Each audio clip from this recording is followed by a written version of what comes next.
Paz seja convosco.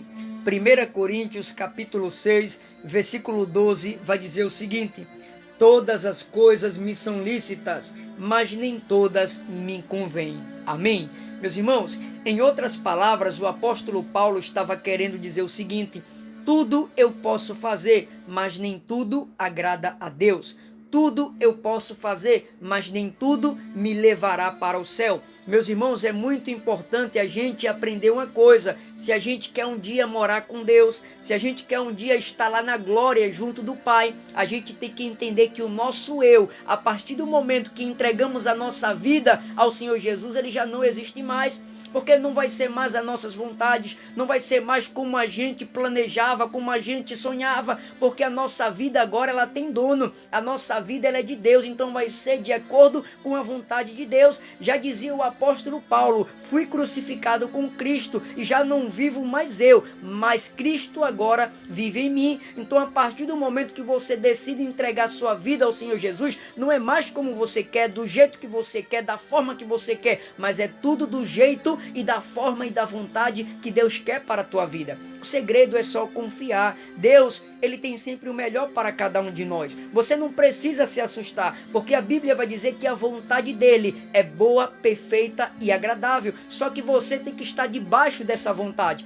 Você não pode fazer suas escolhas sem consultar a Deus. Você não pode andar em qualquer lugar sem primeiro consultar a Deus, para saber se esse lugar vai agradar o coração de Deus, para saber se esse lugar vai deixar o coração de Deus triste ou não. Meus irmãos, nós temos que entender uma coisa, que nós temos um dono e a gente não pode fazer o que a gente quer da nossa vida. Mas Thales, Deus nos deu o livre-arbítrio, verdade, mas esse livre-arbítrio ele não pode estar prevalecendo na vida do cristão, porque o cristão ele não é dono de si próprio, mas existe um dono que é o Todo-Poderoso. Você não decidiu entregar sua vida ao Senhor Jesus, então a partir do momento que você entregou a sua vida ao Senhor Jesus, é como Ele quer, é do jeito que Ele quer, mas não se preocupa não, porque Ele tem o melhor para a tua vida. Mas Thales, se eu posso ir por esse caminho, meu irmão, agrada a Deus? Se esse caminho agrada a Deus, se esse caminho te leva para mais perto do Senhor, então vai.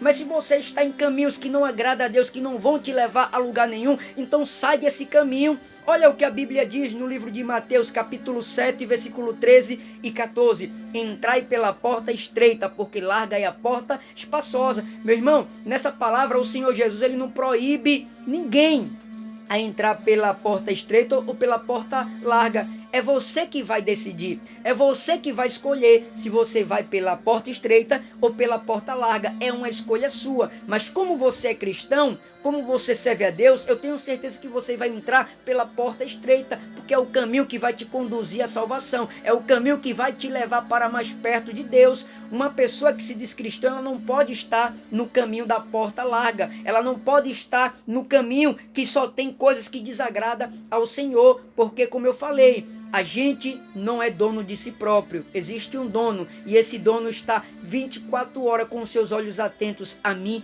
e a você.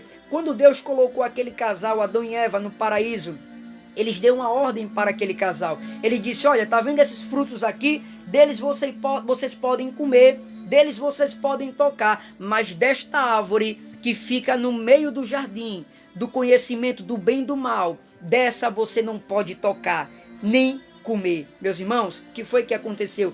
Eles decidiram desobedecer a voz de Deus e foram lá. Além de tocar no fruto que era proibido, eles ainda comeram. E o que foi que aconteceu? A morte passou a reinar através da desobediência. Deixa eu te falar uma coisa, Deus não projetou a gente para morrer. A morte ela surgiu através da desobediência. Deus queria que a gente vivesse em harmonia, em paz. A gente ia ter vida e vida em abundância, meu irmão, sem morrer. Mas a morte ela passou a existir pela desobediência, porque não ouvimos a voz do Senhor. Mas o que eu quero falar para você não é a questão que um dia nós vamos morrer, porque disso todo mundo já sabe, mas a questão que eu quero falar para você é que um dia iremos prestar contas a Deus das nossas atitudes, dos nossos atos, das nossas escolhas, e isso será que acalma o teu coração ou te assusta? Eu não estou falando para te deixar em pânico, eu só estou dizendo que um dia prestaremos contas a Deus diante do tribunal de Cristo sobre as coisas boas e sobre as coisas ruins que andamos fazendo quando estávamos vivos, quando estávamos com esse corpo aqui. Então, meus irmãos, é muito importante você entender isso. Você não é dono de si próprio. Existe um dono maior que manda em você. E por você ter um dono, você não pode fazer suas próprias escolhas, tomar suas próprias decisões. Tem que ser de acordo com a vontade de Deus. Olha o que a Bíblia vai dizer em 2 Coríntios, capítulo 5, versículo 10. Porque importa que todos nós compareçamos perante o tribunal de Cristo, para que cada um receba segundo o bem ou mal que tiver feito por meio do corpo. Meu irmão, um dia todos nós vamos prestar contas a Deus diante do tribunal de Cristo. Então toma cuidado com as tuas escolhas, toma cuidado com as tuas decisões, toma cuidado com os caminhos que você tem andado. Se você é um cristão, você não pode andar por qualquer caminho. Mas Thales, esse caminho é bom, meu irmão. Deixa eu te falar uma coisa. Existem vários caminhos que podem te levar a uma escola, pode te levar ao trabalho, pode te levar à tua casa. Mas só existe um caminho que pode levar a Deus. E esse caminho se chama Jesus de Nazaré. Ele disse no livro de João, capítulo 14, verso 6. Eu sou o caminho, a verdade e a vida, e ninguém vem ao Pai senão por mim. Então guarde essa palavra no seu coração. E lembre-se, todas as coisas me são lícitas, mas nem todas me convêm. Que Deus te abençoe, em nome do Pai, do Filho e do Espírito Santo. Amém e graças a Deus.